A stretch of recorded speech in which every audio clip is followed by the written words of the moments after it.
Hello and welcome to Washington Post Live. I'm Sarah Ellison, a reporter here at the Post. Today we have two segments on American democracy. Later I will be joined by Professors Carol Anderson and Nicole Hemmer. But first I am delighted to introduce Stephen Levitsky and Daniel Ziblatt, political scientists and authors of the new book, Tyranny of the Minority. Welcome to you both. Thanks for having us. Morning. Good morning. Professor Ziblatt, I want to start with you. The way that Congress has been functioning, or rather not functioning, over the past 2 to 3 weeks seemed to underscore a thesis in your book. And I was hoping you could connect the dots for us between something as basic as funding the government or confirming its military leaders and how those things have been subjected to what you call the tyranny of the minority.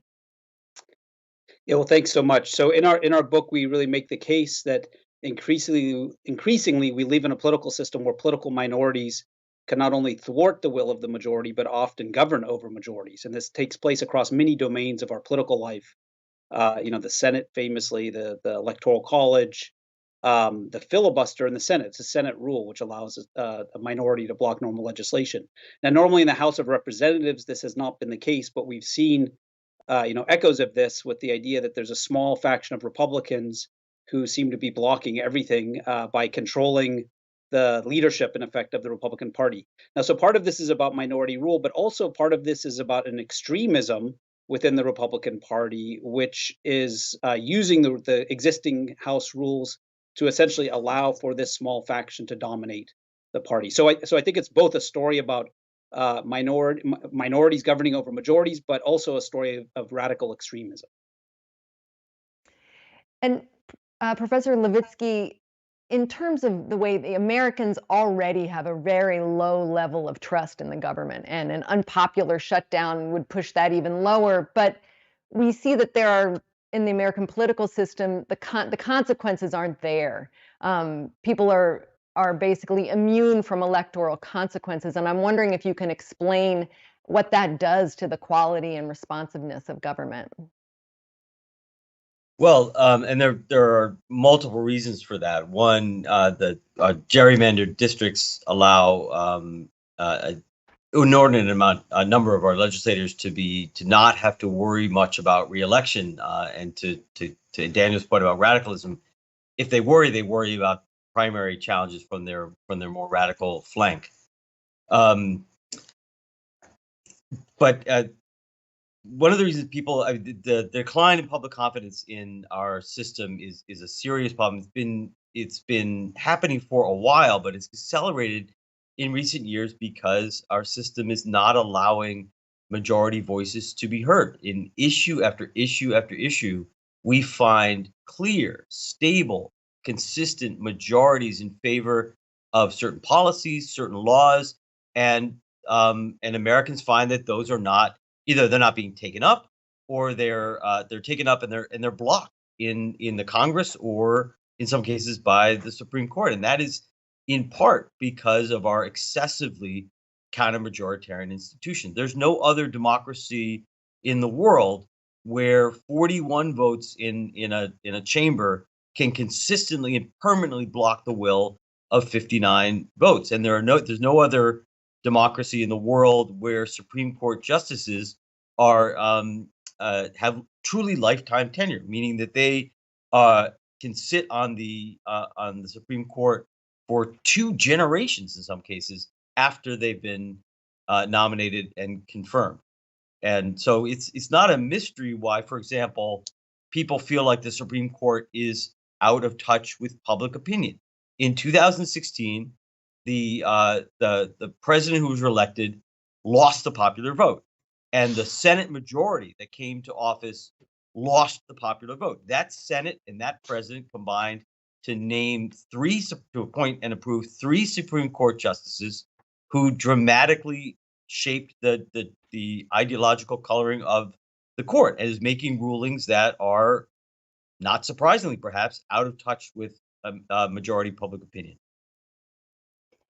So, Professor Ziblatt, America uniquely? I mean, we see this happening. We see some of this anti-democratic strain happening all over Western Europe, not just in the United States. But are the United States uniquely susceptible to tyranny?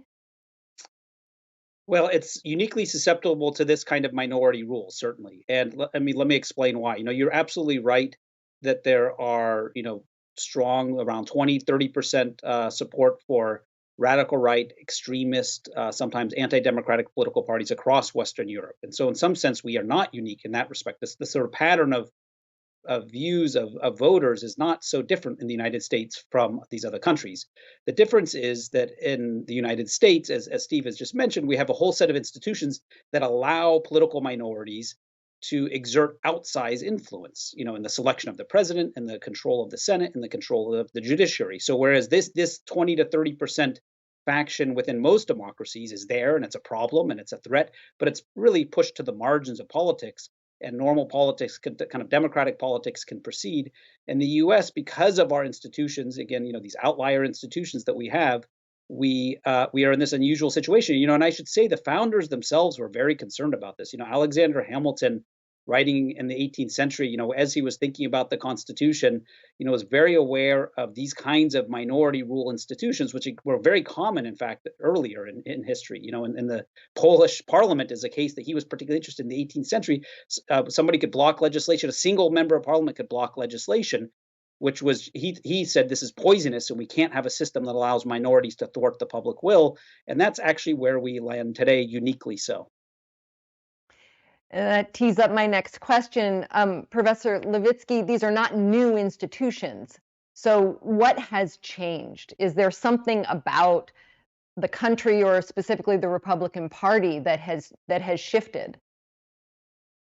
Couple of things have shifted. I mean, in some of these institutions have never been particularly fair. When they were designed in the 18th century, the U.S. was a pioneer in terms of democratic institutions. We had the most progressive, the most democratic constitution in the world in the late 18th and early 19th century. One of the things that changed is that other countries gradually became more democratic. They abolished their electoral colleges to the extent that they had them. They made their senates more democratic, or they weakened the House of Lords in the case of the UK. They established term limits for Supreme Court justices. So one of the things that's changed is that other countries have grown more democratic while we have not.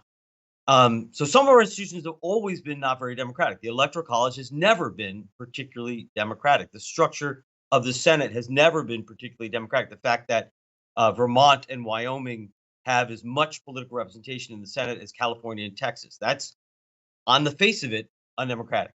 But what has changed in the 21st century is who benefits from the this sort of rural bias or sparsely populated territories bias in our rules. For most of our history, for a couple hundred years, the main parties each had urban and rural wings. So the system was always biased against more populous states like California, and always benefited less populous states, but it didn't really have a partisan impact. It's only in the 21st century that the Democrats became an overwhelmingly urban, metropolitan based party, and the Republicans became a party of small towns and sparsely populated territories. So it's only in the 21st century that these rules that have been in place for a couple centuries more systematically benefit one party over another. And that's what's causing at least part of our crisis.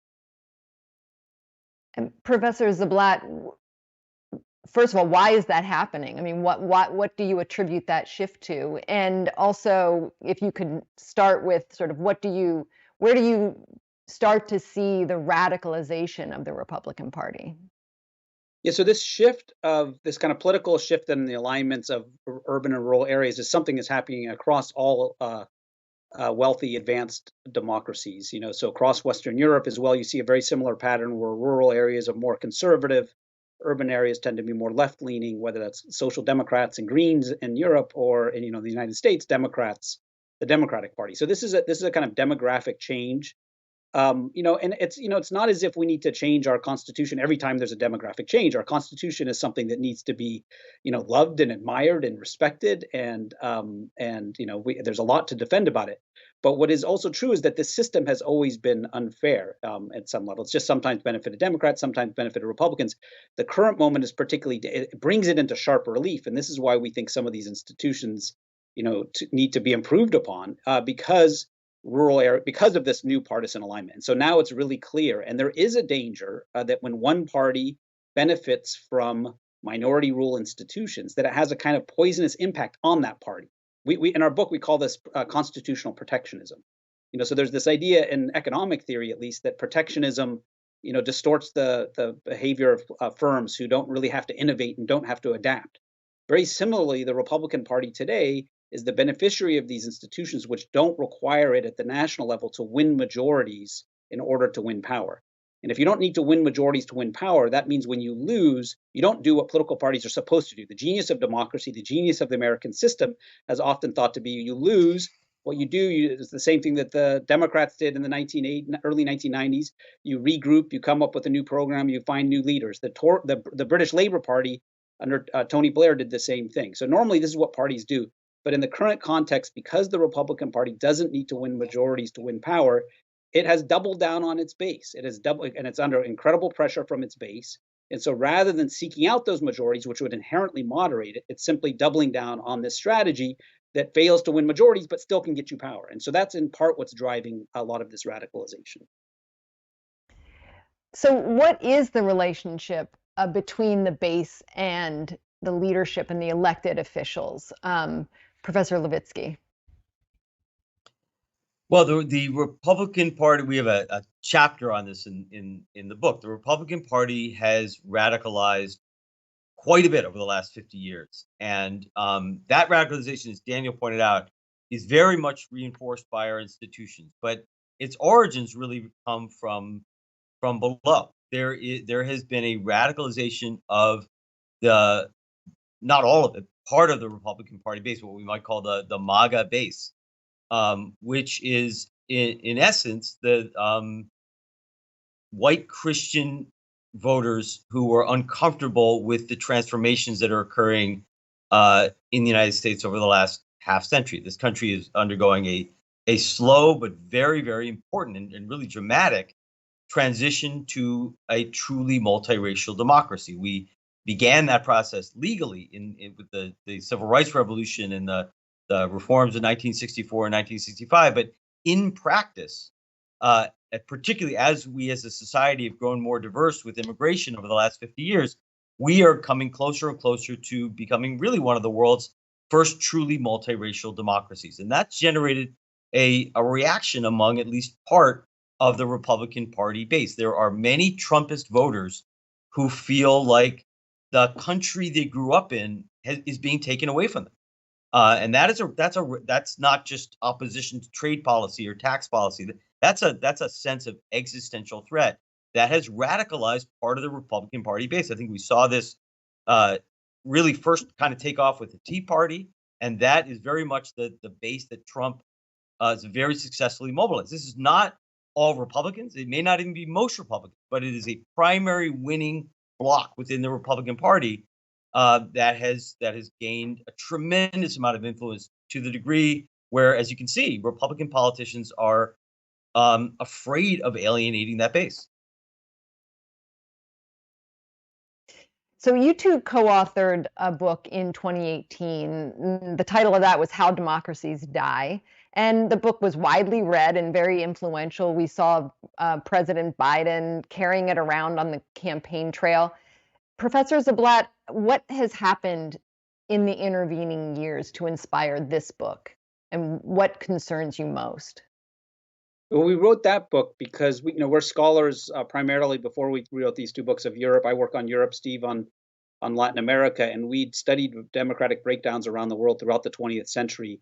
And in 2016, 2017, we increasingly saw warning signs. We knew what led to democracies getting into trouble, and what we saw happening in the United States reminded us of experiences in other countries. So what we really wanted to do with that book was to send a warning to readers about what could be coming, what was happening. But as we went around talking about the book to, to public libraries, to other academics, to different groups and journalists and so on, people would always ask us, what can be done about this? And so what this book really tries to do is provide a deeper diagnosis of what's gone wrong, why we sort of feel like we're off the rails, and then what can be done to get us out of this situation. So, what's clear is that in 2020, what's happened in the intervening years. I mean, 2020 in some sense was a sign of democratic resilience. I mean, as contested as the handover of power was, and that was a serious problem for democracy, the United States made it through this. And so there are sources of resilience in the American political system. And so in some sense, like what our book is trying to do is to weigh these two dynamics, because there's great promise in America, as Steve talked about, where, we're the first multiracial democracy. I mean, we have on the verge of doing this incredible thing that is a model to the world. But on the other hand, there are these authoritarian dynamics of reaction. And so this book really is an effort to try to see how these two forces are playing themselves out and what can be done to extricate ourselves from this. We're getting close on time, but I wanted to get from both of you before we go. You list a number of pro-democracy reforms that you would like to see, and I'd just love for you to pick one. If you could have one, what do you think would be the most impactful? Professor Levitsky, why don't you start? Okay, I think one set of our reforms has to do with the right to vote. Most democracies have a constitutional right to vote. We do not.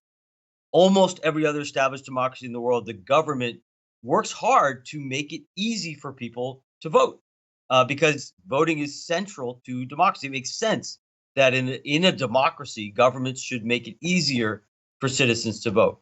So we advocate ideally for a constitutional right to vote, but short of that, a set of really basic measures that would bring us in line with other democracies that just make it easier for our citizens to vote. Having election day be either a holiday or a Sunday, automatic registration when you're 18, and a set of other measures that ensures that all Americans have easy and relatively equitable access to the ballot box. We would be a healthier democracy if 75 to 80% of Americans were voting on elections rather than 50 or 55 or 60%. Professor Ziblatt? Yeah, so we have a list of 15 proposals, as you say, and some of them are much steeper climbs than others. I mean, the one that Steve proposed is really critical, but if you combine with that something that does not require constitutional amendment, and so in some sense is easier to achieve, that is the elimination, or at least the weakening, of the Senate filibuster. This seems like in some sense a small institution because it's just a kind of Senate rule, but it is a real choke point in our political system that prevents the kinds of reforms that Steve just mentioned from getting through the Senate, and vast sort of areas of policies that people are massively supportive of, addressing gun violence, climate change, gets held up by the filibuster. And one of the greatest barriers to further institutional reform, and if we look back at our own history, moments of constitutional reform when people have done the hard work of actually successfully achieving institutional reform, this happens through a little bit of momentum. And so I think what happens if we could get reforms through the filibuster, eliminate the filibuster, begin to carry out reforms, people would begin to re-engage with our political system and begin to think that once again, this is our political system. We can continue the work of democratization that's part of a great American tradition that has been sort of thwarted. So I think the filibuster is a second avenue to get to very ambitious reforms. Just to pick up on that last point, we have in this country a very long tradition of working to make our political system more democratic, going back to the Bill of Rights 2 years after the passage of the Constitution, through the Reconstruction reforms, expansion of suffrage on various dimensions, the Progressive Era reforms. For most of our history, Americans have worked to make our system more democratic. And in the last 50 years, during our lifetimes, we as a society have stopped doing that work. And so what we're advocating for is going back to this really great American tradition of working to make our democracy better. Well, we will be following this vitally important story very closely. Professors Stephen Levitsky, Daniel Ziblatt, thank you so much for joining us here on Washington Post Live, and thank you to the audience for coming. Please stick with us for our next segment.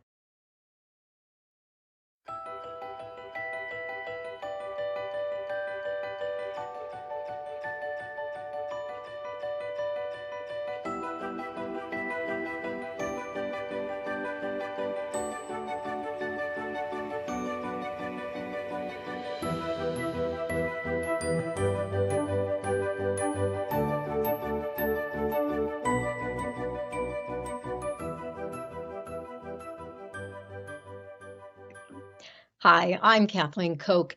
There's growing concern that the American system of democracy is in grave peril.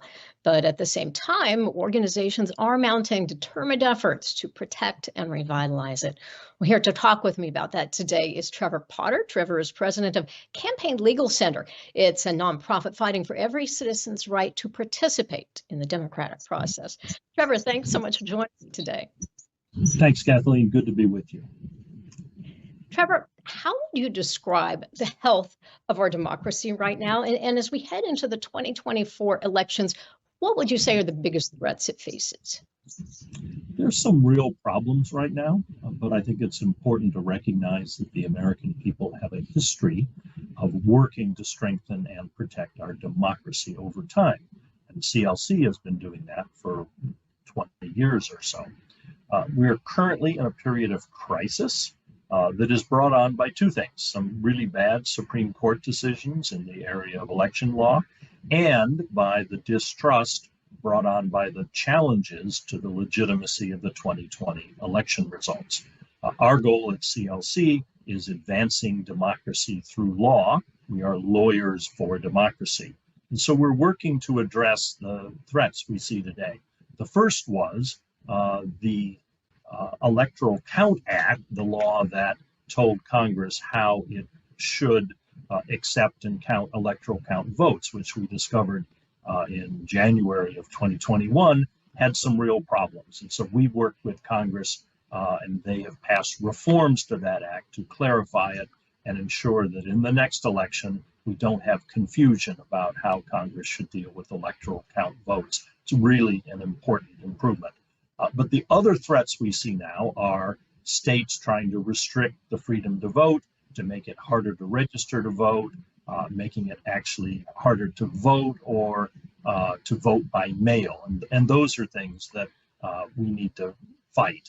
We see unlimited special interest money in our elections, and we see partisan gerrymandering, even racial gerrymandering of legislative and congressional districts.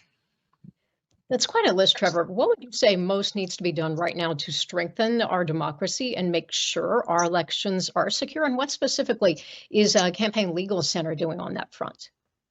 Well, first, I think it's important to recognize that our elections are secure, that Americans should have faith in our electoral system, in its transparency, in its accuracy. And we're working hard to bolster trust in our system. Beyond that, we need to protect state election and local officials from the harassment they're seeing, and a number of states have taken action to do that. New legislation in Nevada, Minnesota, Colorado, among some of the states. We're also working with state election officials to ensure that all votes can be processed in advance of the election if they're absentee, so that on election night, we know the results of both in-person voting and absentee voting to avoid confusion of having the results suddenly change. We're also working with states to protect voters from unsubstantiated challenges to their right to vote. There have been a number of frivolous challenges. We are working to fight the rising tide of special interest money in elections, particularly undisclosed money. We had a huge success in Arizona last time where the voters approved by 72% a transparency initiative to know who is spending money in elections. Trevor, in recent years, the Supreme Court has gutted or chipped away at provisions of the Voting Rights Act and also said that the federal courts can't hear gerrymandering cases. How important does that make it then to bolster and defend democracy at the state and local level? And how challenging is that? Well, state work becomes really important. That's become a major focus for us. Usefully, we can still challenge racial gerrymandering in federal courts, and we have done that successfully recently in the state of Washington, involving a gerrymander that discriminated against the state's Latino population. But we also can challenge still in state courts on the gerrymandering front. We've done that in Utah recently in a case before the Utah Supreme Court. And then we have challenges to discriminatory voting maps in North Dakota involving Native Americans in Galveston County, Texas, involving Black and Latino voters. But something else we can do at the state level is state voting rights acts. If the federal law, which it has been gutted by the Supreme Court, we can encourage and work with states to enact state laws to provide protections to voters, and we're doing that. We also can work with states and with citizen groups to encourage, help put into law independent commissions for gerrymandering. That's something that we did in Michigan, and it has worked very well. Sounds like you've got a full plate. Got your work cut out for you. Trevor Potter, president of Campaign Legal Center, thanks so much for joining me. Thank you, Kathleen. And now back to the Washington Post.